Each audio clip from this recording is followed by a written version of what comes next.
ওমানের একটি বাংলাদেশি স্কুলে মিলিয়ন টাকার অনুদান দিয়েছে চট্টগ্রাম সমিতি ওমান।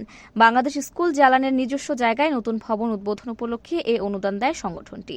গত শুক্রবার বাংলাদেশ স্কুল জালানের রাষ্ট্রদূত মোহাম্মদ নাজমুল ইসলামের উপস্থিতিতে স্কুল পরিচালনা পর্ষদের কাছে সমিতির সভাপতি মোহাম্মদ ইয়াসিন চৌধুরী সিআইপির নেতৃত্বে প্রতিনিধি দল অনুদানের 1 মিলিয়ন বা 10 লক্ষ টাকার চেক হস্তান্তর করেন।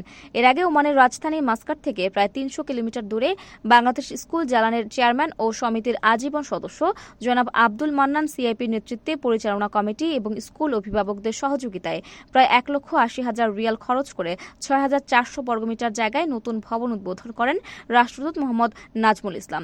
এ সময় চট্টগ্রাম সমিতি ওমানের কার্যকরী পরিষদের সদস্য, আজীবন সদস্য, সাধারণ সদস্য সহ 40 জনের প্রতিনিধি দল উপস্থিত ছিলেন। এছাড়া ওমানের বিভিন্ন স্তরের সামাজিক, রাজনৈতিক, ব্যবসায়িক সংগঠনের নেতা, ওমানের উচ্চপদস্থ কর্মকর্তা, স্কুলের শিক্ষক এবং অভিভাবকরাও উপস্থিত ছিলেন। ওমানের সেরা রেট দিচ্ছে বাংলাদেশি প্রতিষ্ঠান গালফ এক্সচেঞ্জ।